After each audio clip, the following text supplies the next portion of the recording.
free to call in on the show 0700-1051-1051. Uncle Kingsley, Yes, by sir. way of recap, let's just go over on sex education and sexuality, and for those who missed it. Yeah, I think it's maybe we should just look at the high point of some of the conversations that we had, and the starting point is for you to start early.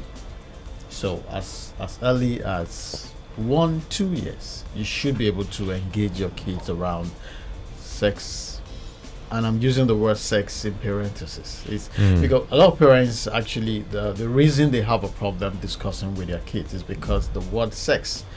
When you mention the word sex, what comes to mind is intercourse. Yeah, but it's not intercourse. It's actually sexuality education.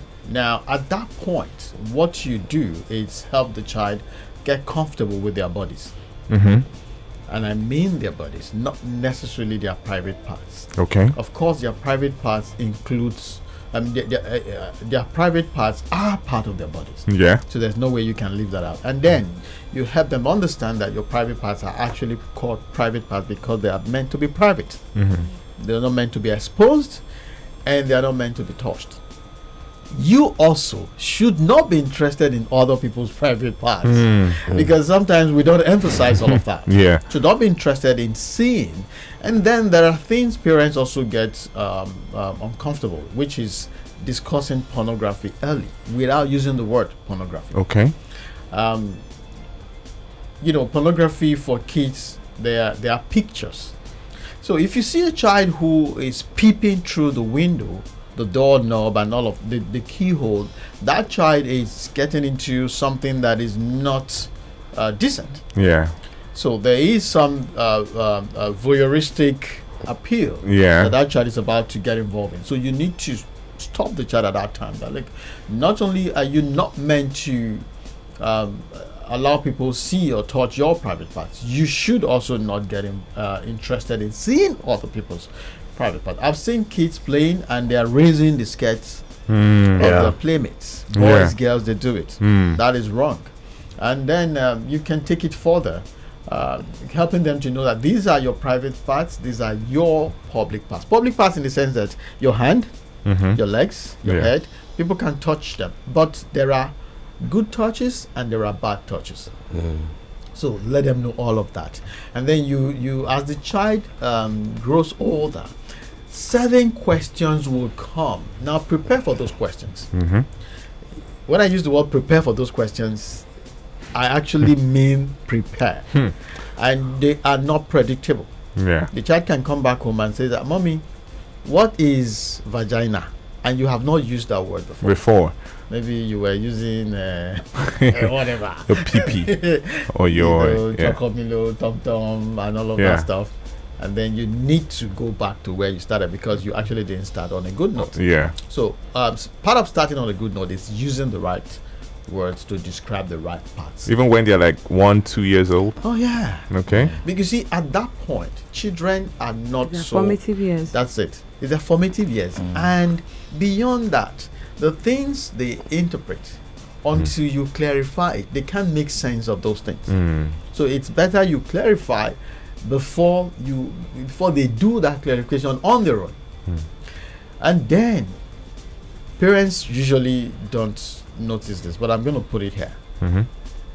If your bedroom is close to the children's room, please behave yourselves during fellowship. Behave yourselves? Okay. Okay, if your bedroom is close to the children's room. Yes. Okay, when you guys are fellowshipping. Yes. Okay. Can you really... you want me to throw some light to that? No, because I'm wondering though, I mean, they have... Okay. Now, part of behaving yourself is ensuring you lock the door. Yes. Oh, that one. Yes. Oh. Part of behaving yourself Yes. is minding the way you shout hallelujah when you have to shout hallelujah. All those words you're also using. Is it not you're not we're using the right talking No, about already, this. already. We're talking to adults now. Okay. Children are not in the Yes. are not on the But show. you know, sometimes you really cannot predict these things, considering, you know, the realm at which you get Okay, to so sometimes. if you have become so unpredictable, then move your room. Move your From room. the children's room. Then if they ask you, Exactly. why are you moving your room, what do you tell them? What is it? This room is area. What is the matter with you? This room is area. We're going to put bunk beds here. It's going to be fun. We're going to paint it. It's going to be a nice, happy room. And the TV, the TV antenna is more. So there's this common question that I've seen a lot of parents try to dance around, and that's when children ask them, "So how was I created? How did I? Was I born?" So that's when you start hearing that question. That's why I said prepare. That takes you to reproductive health. And it's simple. You don't need to get into the abracadabra and start to beat around the bush. Talk to them about egg and spermatozoa. That is, if they have not been taught. You get it? So this is how babies are made. There is sperm that comes out of the male, and the egg that is released by the ovary in the female. And daddy, which part of the male? How the eggs are released? Yes. Oh wow, that's now biology 101. Yes. Because you have some very curious children. You need to go down to so your basic biology explains all of this, and I don't want us to go through that wahala. Yeah. But on the internet, these things have been simplified for you to engage with your kids. Your children. But please don't make the mistake of emphasizing intercourse. Please. Or hinting at it. No, you can explain how babies are made without being graphic and without trying to be, without being pornographic. Just dwell on elementary biology, and the point will be made. Yes. Okay. So the conversation or introduction to sex education should be done by the parents. That has been established, right? Correct. And you made mention of preparation. Parents need to also prepare themselves. How do they go about that? Reading books, enrolling in schools, or how do they equip themselves with the knowledge? Going for conferences. To reach out to the children and have those conversations. Okay. Enrolling. I don't know about enrolling in schools, but what are the avenues? But gaining capacity, gaining knowledge, reading, like what we're doing now. I mean, I believe a very serious parent, should take interest in this conversation. And the series we've had all this month, the whole of July. And then there are books. You need to buy books. And I also need to say this, Baby. This is not the time to be an ignorant parent. And this is also the time you will pay a price for being an illiterate parent. Because the consequences are there. It's just too much. Imagine, how do you explain this to a child? And you can't even speak basic English, and your child is in an elite school. How do you communicate these concepts? So, parent, there's no end to learning the moment you've chosen to have a child. That you are sentenced to learn and keep learning. And there's nothing wrong in letting your child know. Demilade, I'm going to get back to you about this question, right? Can you bring it up again tomorrow morning or tomorrow evening? My dear, use that word. It's okay. Don't run. Get us. Call anybody.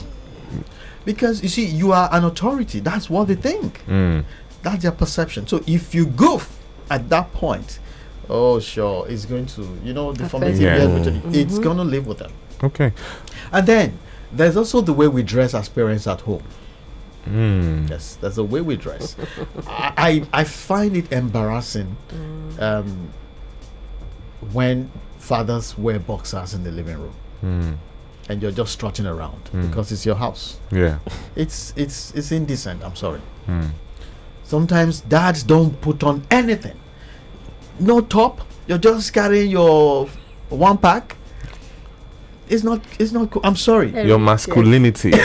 You are, It's not good. I beg. Let me just say like modeling and the king of the jungle. But they're in their home. They need peace. Chimwete. Let their body breathe. The heat in the lab. There's too much heat in the lab. Okay, now you can do whatever you want to do in the bedroom. But the moment you're coming into the living room, please put on a shirt. The Emperor the Lion is here. Put on a shirt. Put on a joggers. Or a more decent shot. You're no longer in the bedroom. You are now in the living room. And the next thing, you are outside the house. Still breathing. You get it. They're mothers. Mothers, the lingerie is to be worn where? In the bedroom. In the bedroom. You can't be strutting around the living room, the kitchen, with the now bomb shots, all of those shots. Rapper type. My dear, I hate rappers.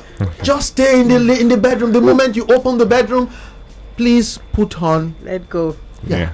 We have those clothes, but we don't just think, because see, the children are looking at you. And then there's this one I've seen. Guy, I won't tell you. If you're listening, you know you are the one I'm talking about. Okay, so you're in the living room. You're watching the movie. The children are there. Your wife is beside you. And the next thing, you start making out in the living room. Okay, that's too much. I don't get it. and they do it under the guise of the children need to see us showing affection. Yeah.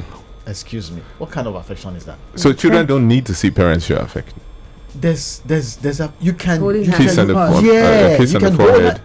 Why in the living room? No, now.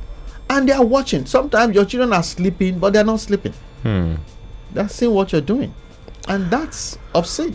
That's fun. Okay, all right. If you've been listening, this is Parenting Today. We're doing a recap of what we've been talking about all month, which is sex education and sexuality. If you have any questions as a parent, intending parent, any gray areas around the sexual education for your children, feel free to call us on 0700-1051-1051 or send us a WhatsApp message to 0909-916-4403.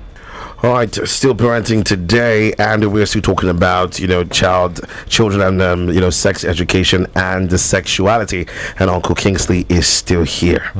Okay, we have a question from Oyeyemi. He says, "Good morning, the awesome trio and Uncle Kingsley. Please, you were talking about a book last week that you recommend for parents to read about sexuality to our kids. Okay, he wants to know. I've sent you the title of the book plus another one. Great. Okay, if you have other questions, if you're a parent or if you're just an intending parent, you just want to understand how to have this very, very awkward in a sense conversation. A lot of parents run away from it, And I like what you said initially. Like if they ask you a question, as you are not sure of the right way to approach it or respond to it, you can always tell them to ask you again at another time, a later date, so that you can do your research and come back and tell them in the appropriate way, because there's a way to say it. That's it. So that's very, very important. You also, part of the sexuality and the sexuality and sex conversation actually begins with a relationship. Okay. You can't just wake up in the morning and say, "Hey, come. Do you have a boyfriend?" Is there hair for me? when we've not even had the basic. We don't even have a relationship in the first place. There's nothing between us. We don't see eye to eye. And then you are always the type that shouts, you scream, you beat, smack, rant, and then you want to have sexuality conversation. My dear, how? We cannot have that conversation. Right. It would not happen. And if you want to compel it, I'll just be listening to you, but I'll be looking at you, but I'm not listening. My mind is out, because the basics, you've not done it. So part of preparing the ground for this all-important conversation is a relationship, a healthy parent-child relationship, especially for fathers. And you see, mothers do get away with a lot. You can be smacked by your mom and you still want to see her home. But fathers, it's we are like you what I said last time. The game, you're already 7-0. 7-0. You lost before the game even started. Yeah. And the 7-0, you're not even making any effort to score one. So, and that one for you, or even up the score line, is relationship. Once the child knows that, hey, daddy will forgive anything, then this will not be a problem for them. And then you can now start talking about crushes. Very few kids will own up that they have a crush with anybody. Yeah, they may not understand what it is, but they won't tell you there's one boy or one girl that when I see her, my body just And is it okay for them to have crushes? No, I mean, like, you know, so some parents don't want to hear that kind of thing. And that's where that's ignorance. A crush is like breathing now. Having a crush is like taking in oxygen, yes, and breathing out carbon dioxide. That's it. It's normal. Nothing serious. No. In fact, you should be happy that your child is having a crush. Now I know that, you know. The opposite gender. Yeah, with the opposite sex, yes. Okay, I know a lot of. I mean, we're influenced with a lot of content coming from, you know, the Western world, and nowadays, even when we see some things that looks as though it's for children, the content is not really for children. How can parents, you know, sieve that out? Because somehow just put it in there. You don't even know.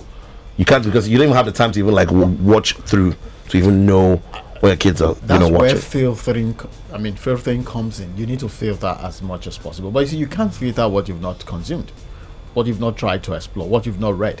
You can't filter a movie you've not seen. Yeah. You can't review it. You can't review it. You can't filter a song you've not heard. You've not seen the video. I remember somebody, I was dancing to a song and said, "Guy, have you seen that video?" When I saw the video, you're not dancing. What? It's this Stormy's this song Stormy did that featured Burna Boy. Stormzy. Yeah. Oh, okay. Which one? So the guy was like, I said, but the song. He said, go on and see the video. And so that's about filtering.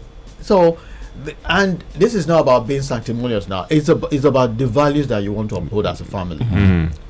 Ensure you review, and that way you can filter. There's a lot of work for parents. There's something I was sharing with Bobby while we were on break. Parents need to keep their eyes on the ground now. The children are home, and this is not about visitors or strangers or outsiders. This is about the children now, because most kids will be alone now. This is the time for some of them to start experimenting with things that have been in their head. And you can't tell unless you've done what I call audit. You've audited what they've been thinking about through a conscious, interaction. You get it? Most times when incestuous relationship happens among siblings, this is the time. Don't forget, early in the morning they're out, they're going to school. You pick them up, they're tired, they do their homework, and they sleep. Now there's so much energy. And they get bored easily. That's it. So you don't want somebody to start suggesting something out of the blue and they start to experiment it. And that's why I'm always very conscious of parents who don't lock their doors during fellowship. A lot have happened. I've had cases of kids who just this door is not locked though. And the next thing, start a peep. This just aligns with the text message we just got from Chris from Ikeja. It says, this interesting topic needs to be looked into. I've heard of a girl child of 4 years telling someone that she saw when her daddy was entering her mommy's tummy and mommy was crying. Parents need to adjust or amend ways of doing things, especially when it comes to children. Yeah. All right. That's spot on. If you interview, I don't want to exaggerate, and this is not it's not just exaggerating. Or if you interview 10 kids today, right? Yeah, I'm sure I can bet you 3 or 4 of them have seen their parents having sex. Yeah, and that's very damaging to them. It is quite reckless on the part of the parents. Even we adults. I've met my mom and my dad having sex. Oh, you did? Okay. Yes. Wow. Okay. I never did. Never here. I did, and they didn't know. Yeah. I didn't even see affection. So, but you see, no, I'm just saying like that's now. This is for me. I usually stay in the room. You wouldn't know I'm in the room and I'm reading. Yeah. So they didn't know I was in the house, and I just stepped out of my room, and I heard noise. Yeah. Wow. So, I mean, that wasn't what they were preparing for. But the door was not locked. I quietly walked away, but I knew these guys were not speaking in tongues. Okay. That's interesting. But what happens when you have like a small space? That's even worse. That's even worse. Now I'm talking about a flat here. This is when you have this room, this one room thing. But as these kids, they see things, everything. In the heat of passion, so many things happen. People throw caution to the wind. Yes.